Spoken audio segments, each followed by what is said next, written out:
তার যে রাজনৈতিক শক্তি, তার যে সামাজিক সমর্থন, এটা বাংলাদেশের রাজনীতিতে বর্তমান সময়ে অন্য কারো নাই। যে কারণে আজকে দেশি বিদেশি ষড়যন্ত্র বেগম খালেদা জিয়ার জন্য।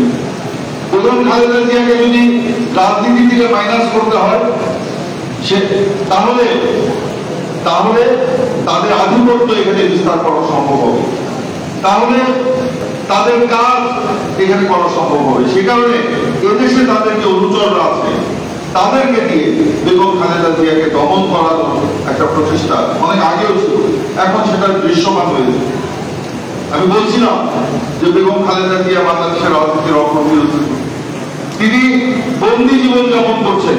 আমার তো মনে হয় যে বন্দী থাকা অবস্থায় বেগম খালেদা জিয়াকে জনপ্রিয়তা ছিল, এখন তা অনেক গুণ বেশি তার জনপ্রিয়। কারণ জনগণ, বিশেষ করে তরুণ সমাজ, নারী সমাজ, তারা বুঝতে পারছে বেগম খালেদা জিয়াকে কেন এভাবে অন্যায়ভাবে আটক রাখা হয়েছে। এখানে আমাদের প্রবীণ নেতা অধ্যাপক কালাম সাহেব তিনি বলেছেন যে কিভাবে তাকে তার আইনগত যে অধিকার, সে অধিকার তাকে কেড়ে দিয়েছে। বাংলাদেশে আইন যেটা রয়েছে, চোর, বাটপার, খুনি, ধর্ষক, দুর্নীতিবাদ, তাদেরও জামিন হয়, কিন্তু বেগম খালেদা জিয়ার জামিন হয় না। বেগম খালেদা জিয়ার জন্য আইন যে মনে হয় পৃথক, কারণ বেগম খালেদা জিয়াকে এই সরকার ভয় পায়। এই সরকার মানে আমি সরাসরি বলি, শেখ হাসিনা ভয় পায়। শুধুমাত্র শেখ হাসিনার কারণে বেগম খালেদা জিয়া আজকে বন্দী। শেখ হাসিনার ব্যক্তিগত এবং রাজনৈতিক প্রতিহিংসার শিকার বেগম খালেদা জিয়া। কারণ শেখ হাসিনা মনে করে বেগম খালেদা জিয়া যদি মুক্ত থাকেন তাহলে তার ক্ষমতায় থাকা সম্ভব নয়, তাহলে দুর্নীতি করে, তাবেদারি করে তার ক্ষমতায় থাকা সম্ভব নয়। সে কারণেই বেগম খালেদা জিয়াকে তিনি এই প্রতিহিংসার বশবর্তী হয়ে তাকে আটক করেন। যে 111 যে সরকার, জরুরি অবস্থা সরকার, আপনারা জানেন যে তারা -2 ফর্মুলা করেছিল। তখন আমরা জানতাম -2 হচ্ছে বেগম খালেদা জিয়া মাইনাস, শেখ হাসিনাও মাইনাস। কিন্তু এখন আমাদের কাছে মনে হচ্ছে -2 হচ্ছে এক Begum Khaleda Zia minus, Tarique Rahman minus. Sheikh Hasina minus তখন সেটা ছিল আইওয়াস ছিল। শেখ হাসিনা সে সময় সে 111 সরকারের সাথে আঘাত করে পরবর্তীতে ক্ষমতায় এসে নিজের যে মামলা, সেই মামলাগুলো তিনি সব শেষ করে দিয়েছেন, কিন্তু বেগম খালেদা জিয়ার মামলাগুলো তিনি রেখে দিয়েছেন। আজকে সেই মামলাগুলোকে দ্রুত ফরমায়েশি রায় দিয়ে তাকে জেলে আটক রেখেছেন।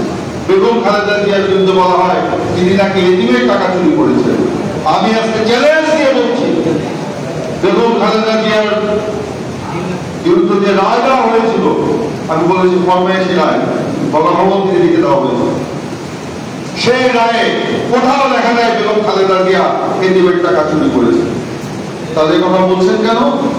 বলছেন রাজনৈতিক প্রপাগান্ডা, জনগণের যে বিভ্রান্ত করার জন্য তারা আজকে এই কথাগুলো বলছেন।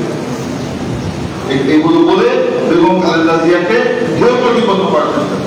কিন্তু আমি আগে বলেছি বেগম খালেদা জিয়ার রাজনৈতিক শক্তি, সামাজিক শক্তি আজকে মাটির এত গভীরে, শহরে বলেন, গ্রামে বলেন, সব জায়গায় বেগম খালেদা জিয়ার সমর্থক। এইসব বিভ্রান্তিকর বক্তব্য দিয়ে বেগম খালেদা জিয়াকে ঢেউ প্রতিপন্ন করা যাবে না, ঢেউ প্রতিপন্ন করা যাবে না।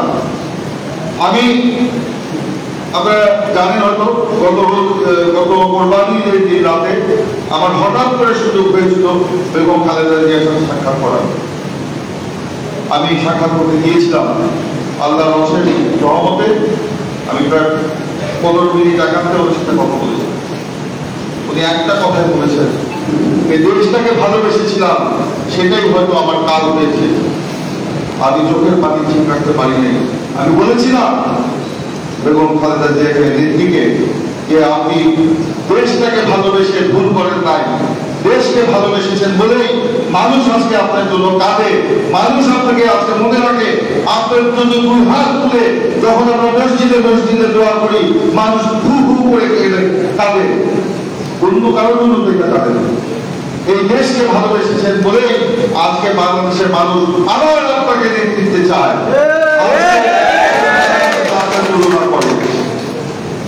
তিনি বলেছিলেন আমার জন্য দোয়া করুন, সবাইকে আমাকে দোয়া করুন। যাই হোক, আমি আপনাদের কাছে বেগম খালেদা জিয়ার জন্য দোয়া চাই, আল্লাহ যেন তাকে সুস্থ